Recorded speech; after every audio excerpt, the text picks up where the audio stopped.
Meu boa noite a todos. Presidente Rose, meus colegas vereadores, a imprensa, Cláudio Scherer, que está aqui nos acompanhando. Obrigada. Eu inicio a minha fala também com boas notícias. Eu tenho acompanhado as notícias em relação a remédios, né? E nessa semana nós tivemos realmente a notícia certa, né, de um medicamento nos Estados Unidos com 100% de eficácia. Deve chegar em breve, né, na Bolsa de Valores a empresa fabricante já aumentou mais de 187% o valor de suas ações. Então, é um investimento grande do mercado e a gente espera que em breve esse medicamento chegue ao Brasil, né, uma vez que possa ser aí mais um aliado na luta contra o coronavírus. Eu preciso abrir a minha fala aqui nesse momento sobre a questão da condução que o Estado do Rio Grande do Sul vem dando à questão do coronavírus. Primeiro, saudar, sim, o nosso governador, que tem comandado de uma forma técnica, ponderada, educada, né? Tem procurado estudar para conduzir o Estado.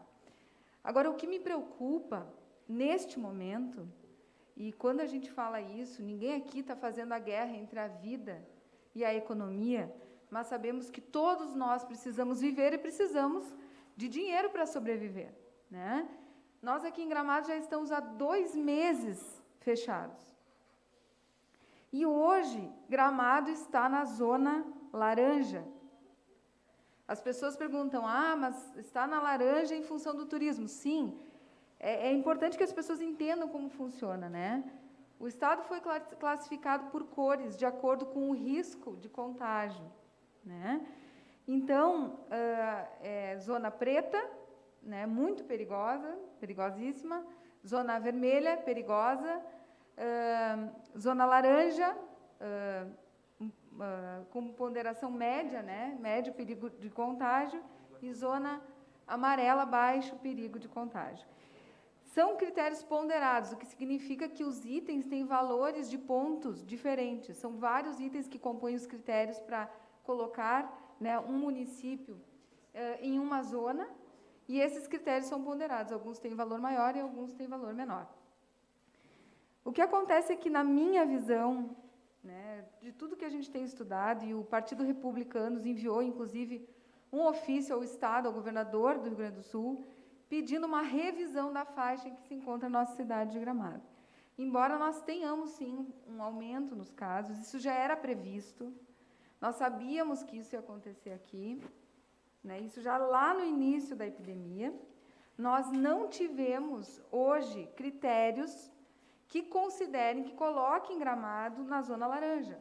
Uma vez que os critérios que estão sendo usados para nos colocar na zona laranja é a nossa capacidade, nem que seja média, né, de atendimento de turistas. Hoje a gente não deve estar atendendo em 10% da nossa capacidade.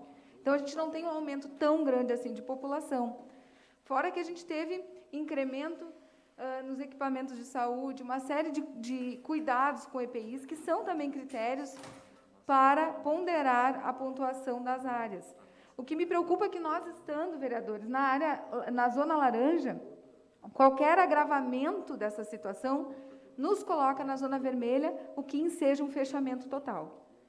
Hoje é importante dizer que todos os estabelecimentos que estão abertos, de acordo com o decreto e a zona laranja em que nós nos encontramos, têm que funcionar entre 25% e 50% da sua capacidade. Tem estabelecimentos que, funcionando com 25% da capacidade, podem fechar as portas, que não adianta. Então, é a mesma coisa que estar fechados.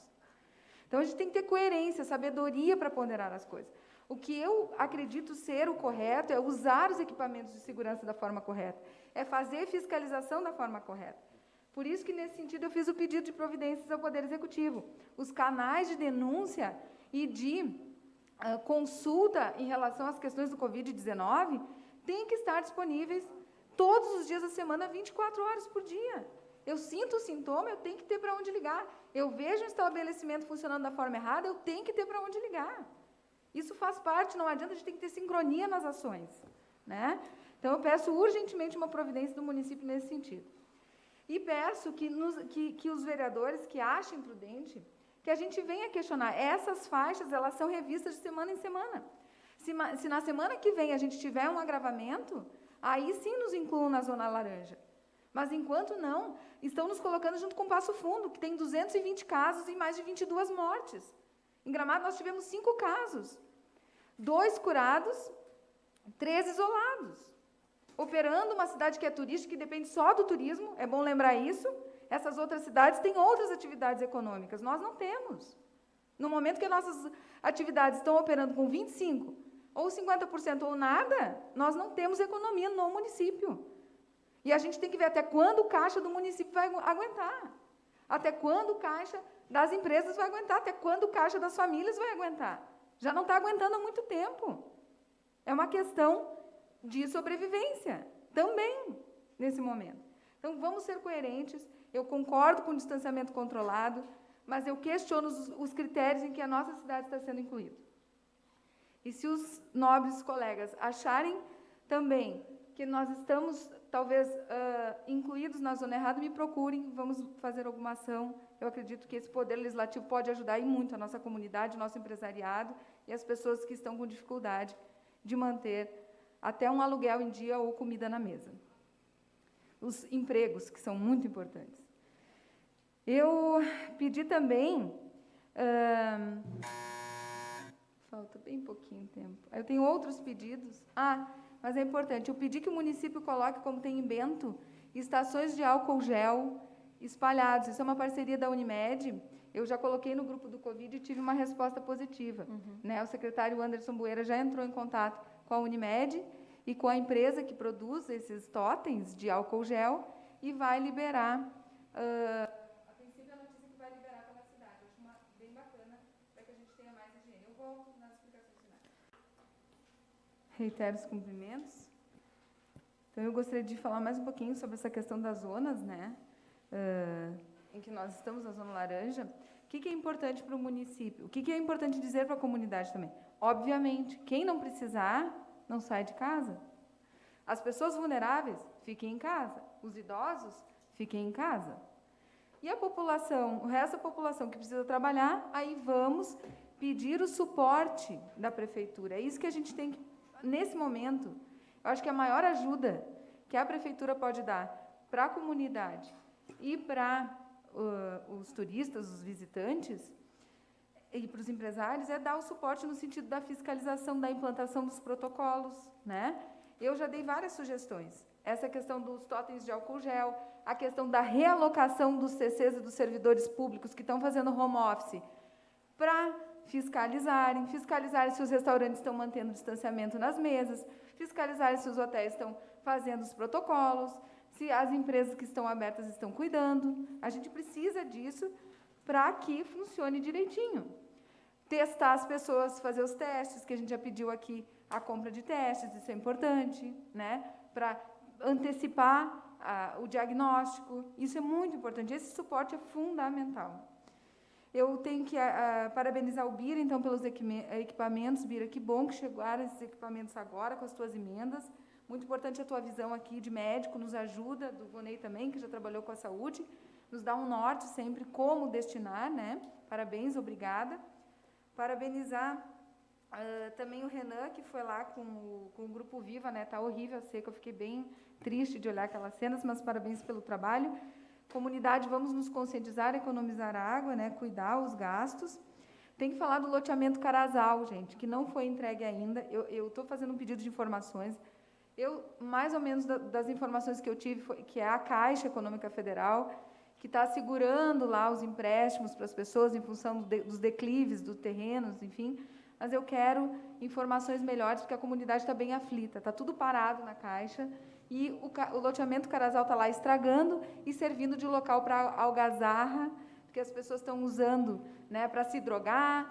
Então, a gente pede assim, a fiscalização daquele local, tem que passar a polícia lá. Então, eu estou fazendo uma série de pedidos, né, ou fechar, interromper de um jeito que não dê para entrar. A gente tem que cuidar daquele local, porque foi muito dinheiro investido. E se a Caixa está dando algum problema, vamos conversar com a Caixa, vamos ver o que a gente pode fazer, né? Alguma adequação no projeto, enfim, para que aquilo libere de uma vez e as pessoas possam garantir o direito de fazer as suas casas, né? Porque já estão inscritas lá há muito tempo, e dinheiro público investido lá. Eu quero falar também, Luia, dos eventos, concordo plenamente contigo. A gente tem que ver isso. Eu não te digo fazer os eventos da mesma maneira que nós fazíamos no passado. É momento de rever tudo, de novas ideias, novas iniciativas, mas a gente precisa dos eventos, porque, diferente de outras cidades, nós não temos outra fonte de renda, e essa é a nossa realidade.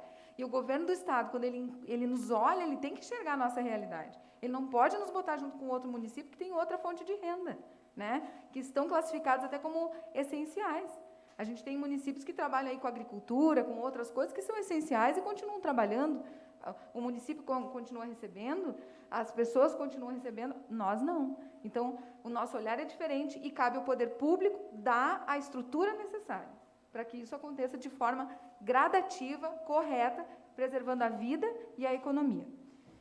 Eu preciso também pedir que, em relação aos valores que nós repassamos, a emenda positiva que nós passamos para os bombeiros, eu tive uma situação com os bombeiros e com o SAMU na semana passada. Uma pessoa uma pessoa idosa caiu na Várzea Grande, ligou para o SAMU teve no mesmo momento 2 atendimentos simultâneos. Essa pessoa ligou para os bombeiros, a gente sabe do importante trabalho que os bombeiros fazem, usando o resgate, né, a van resgate, que nós compramos com a nossa emenda dos vereadores, que nós destinamos para equipar essa resgate e que ainda esse valor não foi destinado aos bombeiros. Eu peço que o Poder Executivo olhe, porque, em função disso, o resgate dessa senhora demorou, porque os bombeiros estavam com a resgate que eles têm em conserto, porque ela é muito velha, demorou mais de 3 horas até chegar o atendimento para essa senhora. Se fosse coisa mais grave, tinha morrido. Então, a gente precisa destinar logo, equipar essa resgate. É muito importante. Os bombeiros fazem um trabalho de auxílio